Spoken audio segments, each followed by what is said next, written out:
El objetivo de mi charla va a ser hablar con ustedes de cómo y cuáles deben ser las estrategias que debemos implementar para tener como una realidad la profilaxis preexposición en nuestros países, en los países de América Latina. Ustedes ven acá, estos son mis conflictos de interés y esta es la agenda de la presentación.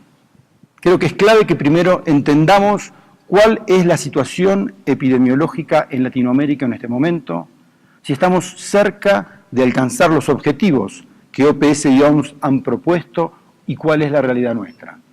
Ver cuál es la aceptabilidad, cuál es el nivel de conciencia. En inglés generalmente escuchamos esa palabra awareness, tanto en la comunidad médica como en los sujetos en riesgo, digamos, en la sociedad civil, sobre esta nueva estrategia que es parte de la prevención combinada, a la cual hacía referencia hace un rato Roberto. Para luego hablar de algunas experiencias de la región y hablar de cuáles son los modelos que podríamos utilizar para utilizar PrEP en nuestro medio. Y empecemos con estos datos que son recientes, son de 2017 y nos muestran cuál es la marcha de la epidemia en la región. Y ustedes fíjense que se estima que entre América Latina y el Caribe cada año se notifican 120.000 nuevas infecciones en esta preocupante meseta. Entre 2010 y 2017 no vemos ningún cambio. Y OPS y OMS propusieron que para 2020 esto debía disminuir en un 75%. 2020 ya está a la vuelta de la esquina. Sabemos y resulta claro que con las estrategias de prevención actuales es muy poco probable que podamos lograr realmente llegar a ese objetivo. Y es interesante también que veamos qué sucede en los diferentes países. Fíjense que a la derecha vemos algunos países, como ejemplo, quien hoy nos recibe, Colombia, con una disminución significativa en el último tiempo, con más de 10% disminución en el número de nuevos casos, por supuesto, de incidencia, no hablamos de prevalencia. Algunos países que han tenido un incremento, y entre ellos el caso de Chile, el caso de Guatemala, siempre que nos preocupan por un incremento en el número de nuevos casos, y en el medio, países muy poblados como es Brasil, México o Argentina, en donde los cambios son mínimos de un año al otro y que probablemente no tengan que ver con verdaderos cambios, sino hasta con notificación, con mayor capacidad de diagnóstico de un año al otro. Definitivamente la epidemia en un momento de meseta. Pero hay un dato de la epidemiología local que nos ayuda mucho para implementar PrEP y es conocer esto. En América Latina, las poblaciones vulnerables y de alto riesgo están bastante concentrados. Fíjense que en el color turquesa son hombres que tienen sexo con hombres, en ese color colorado son trabajadores sexuales, ven en color verde usuarios de drogas y en color rosadito vemos ahí mujeres transgéneros. Y este 23% en color amarillo son personas que mantienen sexo con algunos de los otros grupos de riesgo. Esto quiere decir que 2 de cada 3 de las personas que adquieren infección por HIV en América Latina y el Caribe pertenecen a alguna de estas condiciones de riesgo, lo cual definitivamente es un arma muy útil y facilita implementar parte de la estrategia combinada, en particular la PrEP. El segundo punto es analizar cómo aceptamos. Primero nosotros como comunidad médica, ustedes sin duda, todos los que estamos acá somos un grupo muy sesgado, por algo estamos en este congreso y estamos en esta sala. Pero entendemos que en América Latina esto tiene que ser un tema que lo tenemos que llevar a la atención primaria, donde probablemente la sigla PrEP ni siquiera es conocida, pero incluso existen prejuicios. ¿Y qué sucede en los sujetos en riesgo? Pero antes de seguir yo quiero compartir con ustedes esta foto, que es una deuda que tenía pendiente con el doctor Ernesto Martínez desde el mes de noviembre. ¿Dónde está Ernesto que lo perdí? En el mes de noviembre el doctor Ernesto Martínez estuvo en la ciudad de Buenos Aires. Ustedes saben que Ernesto es un experto en envejecimiento. Entonces habló sobre envejecimiento en personas que viven con VIH. Y mostró un ejemplo. ¿Vos, Roberto, conocés a esta mujer? No la conoces, pero todos los colombianos que están acá conocen perfectamente bien a Amparo Grisales. Amparo Grisales es una famosa actriz, conductora, ¿no es cierto? Y que muestra una forma de cómo mantenerse joven para toda la vida. Está promocionando algunos productos. Y Ernesto siempre lo utiliza como un ejemplo de cómo hacer que los telómeros no se nos acorten y tener un buen proceso de envejecimiento. Entonces, cuando terminamos, él terminó la charla y dije, mira Ernesto, te voy a contar lo que me pasó. Hace unos años me fui de vacaciones con unos amigos, uno era colombiano y me dijo, mira, voy a invitar a una amiga a las vacaciones. ¿Cómo se llama? Amparo Grisales. Bueno, decirle a Amparo que venga.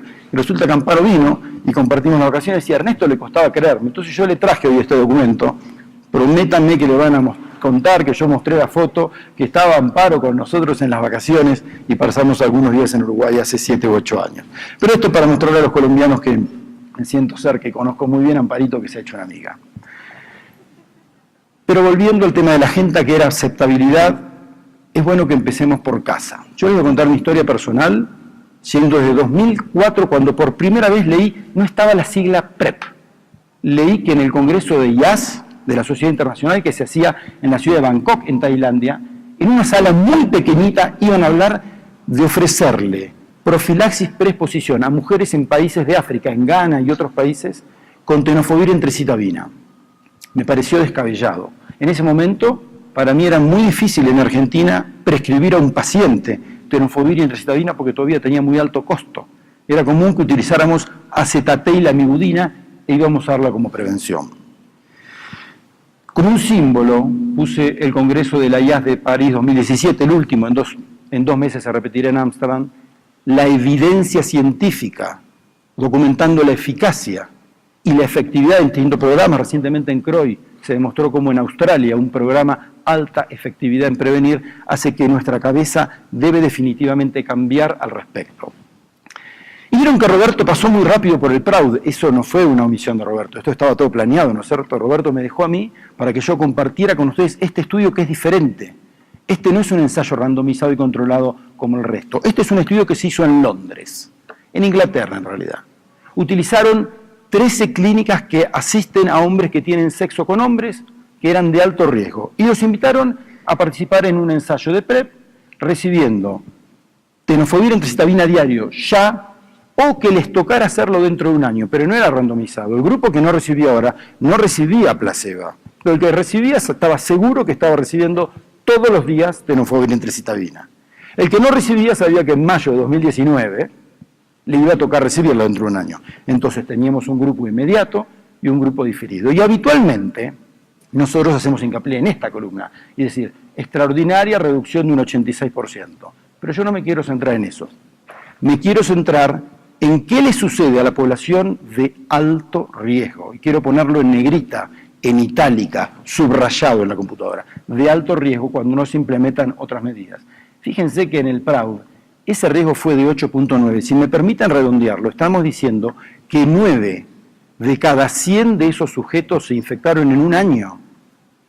Y la infección dura toda la vida. Con lo cual quedarán 91 y probablemente si la cosa sigue así de esos 91 el año que viene se infecten 8 y probablemente en 7 u 8 años la mitad de esos sujetos de alto riesgo estén infectados. ¿Cuáles fueron los criterios de inclusión del PRAUD? Acá están. Tener más de 18 años y haber tenido sexo anal sin preservativo, no aclaran si es insertivo o asertivo, sexo anal sin preservativo en los últimos 90 días y que piensan que lo van a tener en los próximos 90 días.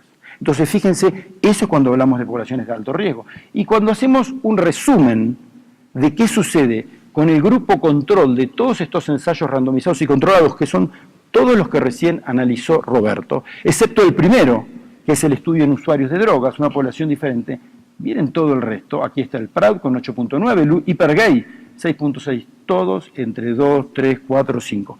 Eso le sucede a los sujetos que hablamos de alto riesgo. Entonces es probable, trato de transportar mi cerebro al cerebro de algunos de ustedes, porque todavía, yendo al tema que quiero ir de aceptabilidad, primero en la comunidad médica, nosotros convenceremos a los que toman decisiones, y tenemos que lograr la conciencia de la población, sacarnos los prejuicios que tengamos. Si me transporto al cerebro de alguno de ustedes, es probable que alguno esté pensando, tenemos que pagarle nosotros a sujetos de alto riesgo que han tenido sexo anal sin preservativo en los últimos 90 días y que piensan probablemente tenerlo en los próximos 90 días, una droga de alto costo.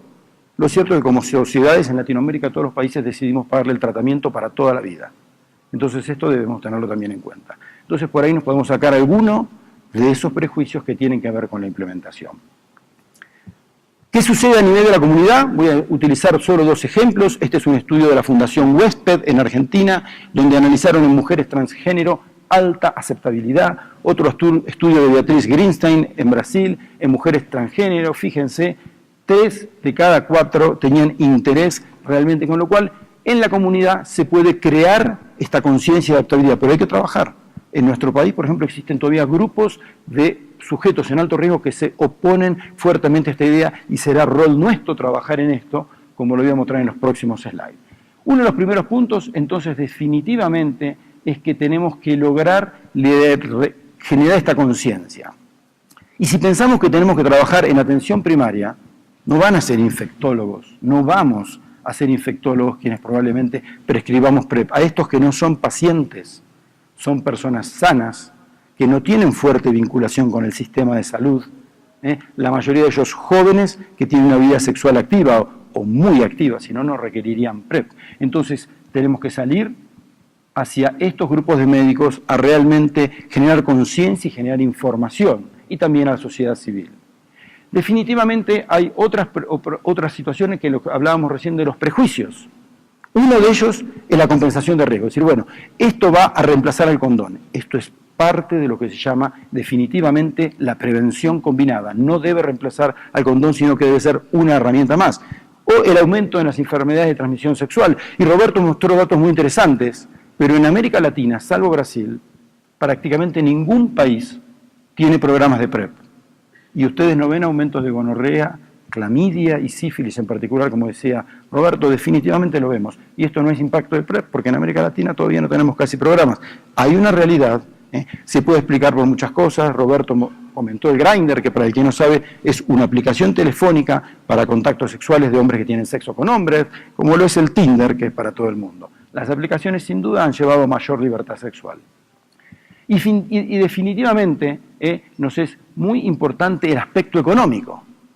Entonces, uno de los puntos a pensar es, bueno, con el costo que tiene la formulación de tenofovir en tricitabina, resulta a veces difícil pensar en implementar una medicación de tanto costo. Pero no pensemos en lo que cuesta un frasco original, etcétera, etcétera. Pensemos en esta realidad. Este es el precio adquirido a través del fondo estratégico. Y fíjense que a valores de $75 por año, definitivamente esta estrategia puede verse con otros ojos y lograr la costo-efectividad a la cual hacía mención Roberto, o incluso que sea costo-ahorro en costos, puede lograrse cuando hablamos de poblaciones de alto riesgo y la estrategia tiene un costo menor. Pero tengamos presente que administrar PrEP de ninguna manera es nada más que ofrecer un frasco. Probablemente esa sea una parte del costo. Todo el sistema, el personal de salud, los test de laboratorio y el seguimiento para monitorear la adherencia, etcétera, tienen que ver también con los costos.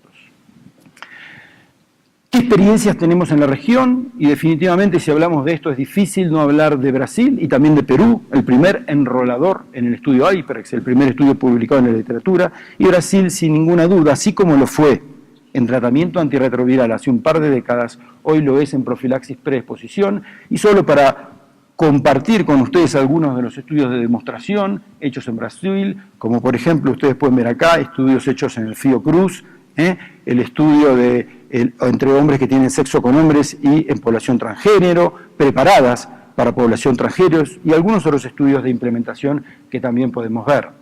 Fíjense este otro, un proyecto demostrativo que mostró que en países de medianos recursos, como es Brasil, se puede lograr la adherencia, se puede lograr que no se vea una compensación de riesgo o un incremento marcado en las infecciones de transmisión sexual, como es una de las preocupaciones que de entrada hubo desde que se habló de implementar programas de PrEP.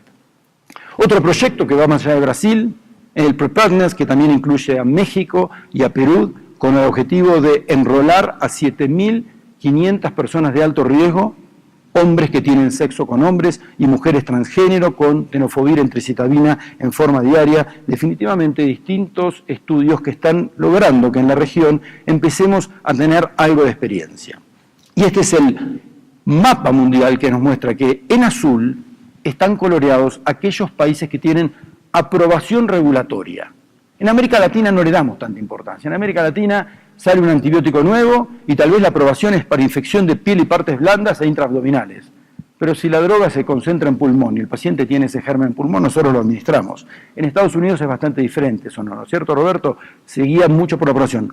Pero si a nivel nacional deseamos implementar un programa de profilaxis preexposición, necesitamos que esta droga, que está aprobada en todos los países, esté aprobada para esta indicación, para la indicación de PrEP, y como ustedes ven, en la región solo Brasil, Perú y Chile cuentan hasta el momento con la aprobación para esta indicación y algunos países que están trabajando en lograrlo. Entonces, fíjense cuál es la realidad de hoy de América Latina en lo que se refiere a implementación de programas de PrEP. 3 países que están arriba, que son Bahamas, Bermuda y Brasil, tienen ya una política nacional. En distintas situaciones, parejas discordantes, hombres tienen sexo con hombres, cada uno debe implementarlo en función de cuáles son los individuos de alto riesgo en su comunidad. Más abajo de estos vemos distintos programas, y acá hay países como Perú, como Chile, como Colombia, como México, que tienen distintos programas con distintos financiadores, ya no es el Estado, distintas organizaciones, distintas ONG que lo financian. Y de aquí para abajo no existen programas, no existen financiadores. En Argentina se está analizando de nuevo ahora, ver si comenzamos a implementar PrEP, y esto depende sin ninguna duda de una decisión política. Pero fíjense que cuando caemos en esta región, tenemos riesgo de que existe algo que existe, y se llama en inglés Wild PrEP, y es el PrEP salvaje. Y esto es como tantas otras intervenciones en salud. Que el Estado, que las leyes no avalen alguna intervención no quiere decir que no se hagan.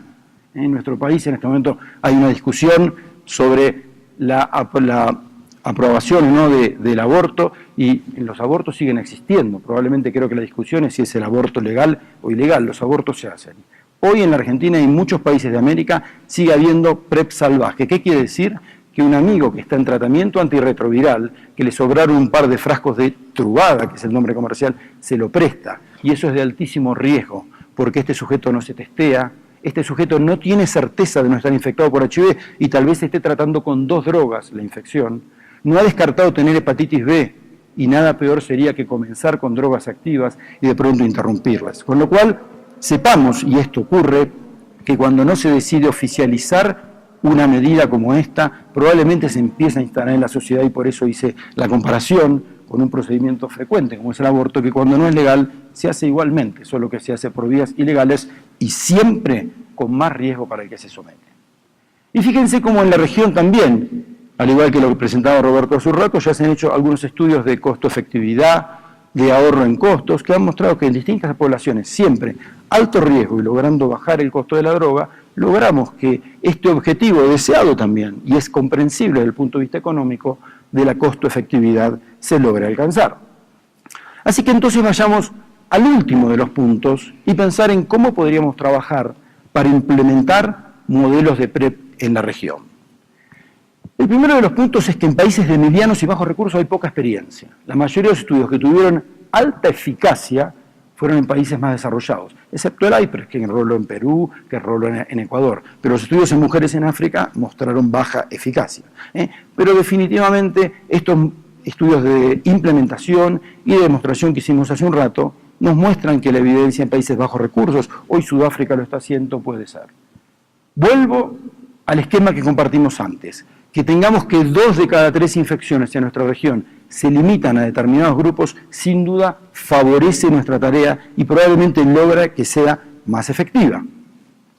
Entonces, uno de los puntos para quienes puedan ser implementadores, que podemos ser cualquiera de los que estamos en esta sala, es cómo definimos riesgo sustancial. La Organización Mundial de la Salud lo define como sujetos que tienen un riesgo anual de más de 2%. No es fácil sentarme en el consultorio con un muchacho que me dice que su hombre tiene sexo con hombre y que yo lea ese 2% en la cara. Es muy difícil. Entonces tenemos algunas herramientas, fíjense, podrá ser utilizando scores, podrá ser analizando conductas sexuales, tener en cuenta la solicitud, pero no siempre la solicitud. En este momento se está enrolando en la Argentina el estudio Cabotegravir y sé que algunos sujetos que yo envié al estudio no eran sujetos, porque ellos querían estar protegidos, pero realmente no son sujetos de alto riesgo, no deberían participar ni en estudios de investigación, ni tampoco en programas de PrEP. Y fíjense cómo hay algunas herramientas que no es para compartirlas con profundidad. A la derecha, lo que ven allá, es un score utilizado en Estados Unidos, y tiene en cuenta algunas variables. Edad, hoy sabemos que los adultos jóvenes, estos son hombres que tienen sexo con hombre, tienen más riesgo. Tener un mayor número de parejas sexuales, por supuesto. Tener riesgo sexo anal insertivo o receptivo sin preservativo. tener sexo bajo el efecto de drogas o haber tenido una enfermedad de transmisión sexual son los criterios que utilizan, con distintos puntajes, 10 o más, dice, ese sujeto tiene un riesgo mayor al 2% por año. Nos ayuda, claro que nos ayuda. El de la derecha no es un score, pero miren qué interesante. Esto fue hecho en Barcelona. Y miren lo que tienen acá. Ustedes a la derecha, la primera variable es si es un sujeto que practica sexo anal receptivo o insertivo, sabemos que el primero es de mayor riesgo. La segunda variable es si utiliza el condón, usualmente o solo a veces. La tercera variable es si ha tenido enfermedad de transmisión sexual o no, y la cuarta es el número de parejas sexuales. Como hablamos de gente de alto riesgo, fíjense que los números de parejas sexuales son 10 o más de 20 en un año. Hablamos de sujetos de alto riesgo. Y para solo compartir un ejemplo con ustedes, fíjense, un sujeto que tiene sexo anal insertivo, que usualmente usa preservativo, que no tuvo enfermedad de transmisión sexual y que tiene un número de parejas no tan alta, su riesgo en un año es 0.9, es decir, menos de 1. Acá abajo, el que practica sexo anal receptivo, que habitualmente no usa preservativo, que tiene enfermedad de transmisión sexual y que además tiene más de 20 parejas anuales, miren estos números, 22 a 24%. Eso es que 1 de cada 5 o 1 de cada 4 se infecta anualmente. Esto definitivamente son herramientas que sin duda pueden colaborar en que sepamos quiénes son los sujetos de alto riesgo en nuestra comunidad. Y miren, si quieren, pueden utilizar los criterios de inclusión de todos los estudios. Yo taché el Bangkok, que es el estudio de usuarios de drogas, y todo el resto, miren, todos. La rama control tuvo un riesgo de 2 para arriba, llegando al 8.9 del PRAUD. Pero definitivamente utilizar los criterios de inclusión, que no son iguales en todos, son parecidos, porque tiene que ver con qué población es la que ustedes asistan, siempre están por arriba del 2. Nos ayuda sin duda a identificar cuál es la población que está en riesgo. Entonces, lo que le sigue es ver cómo podemos implementar. Lo primero es determinar quién es la población en riesgo. Y seguramente hemos podido compartir, bueno, quiénes son los sujetos en riesgo, quiénes están expuestos en Latinoamérica, lo vimos en el gráfico circular, y cómo identificarlos a través de score, de cuestionarios, etc. ¿Dónde es la segunda de estas pirámides? Y dónde, sin duda, tiene que ser descentralizado. Cada país, cada comunidad deberá elegir cuál es la mejor estrategia, pero ir a las clínicas donde se hace testeo, donde se hace planificación familiar, donde se atienden enfermedades de transmisión sexual. El hospital es un lugar donde la gente va con la idea de que ahí van los enfermos. Y estos son sujetos que son sanos, al menos, en lo que tiene que ver con infección por HIV, y sin duda la mejor estrategia probablemente sea integrarlos con otros sistemas de salud que estén fuera del ámbito hospitalario. ¿Qué debemos hacer para iniciar el programa de PrEP? Saber que no tenemos que tener solamente en una farmacia un montón de frasquitos de tenofovir y emtricitabina. Tenemos que tener un laboratorio en ese mismo lugar y los médicos capacitados para prescribirla y para seguir al paciente. Todo eso tiene que estar en el mismo lugar. Seguramente, Roberto, vos en tu clínica tenés farmacia, facilidades para laboratorio y quien lo prescribe. Si el paciente tiene que ir a buscar el frasco a otra farmacia, sin duda eso atentará probablemente con la adherencia. Y en el cuarto de los puntos, sin duda, cuando ofrecemos recordar que esto se ofrece en el contexto y en el marco de prevención combinada. No pensemos que la profilaxis preexposición va a reemplazar al uso de condones, al tratamiento antirretroviral o al que elija monogamia como forma de vida. Y finalmente el monitoreo. Está bien estipulado, HIV, test de HIV cada 3 meses, cada cuándo hay que ver la función renal, definitivamente de entradas descartar que tenga hepatitis B y aquellos que no han tenido vacunarlos. Entonces, todo esto es lo que hay que tener en cuenta para implementar un programa que pueda ser exitoso. No alcanza con tener frasquitos en una farmacia, eso definitivamente no es suficiente. Y es parte de este modelo. Hoy hablamos de prevención combinada, usar preservativos, testeo regular, el diagnóstico precoz y tratamiento precoz de los sujetos con HIV es una de las estrategias más importantes. En una sociedad utópica en la que todos los infectados estuviesen tratados, sin duda se acabaría la epidemia. Y el 90-90 trata de salir de la utopía, ir un poquito al mundo real y tratar de implementar en eso en este mundo. Como parte de esta estrategia, entender que PrEP en la realidad actual puede ayudarnos a esos 120.000 casos anuales, bajarlos a un número menor y así ir cortando la epidemia. Estos son los países que están de acuerdo, ya lo vimos un par de veces en el mapa, tenemos que trabajar en que mayor sea el número. Hoy probablemente ya más de 250.000 de personas en el mundo está recibiendo PrEP. Sin ninguna duda tenemos muchas cosas para hacer y para avanzar con esto. Y la última pregunta es, ¿qué estamos esperando? Yo creo que probablemente no debemos ver a la profilaxis preexposición como una estrategia que debiera durar décadas.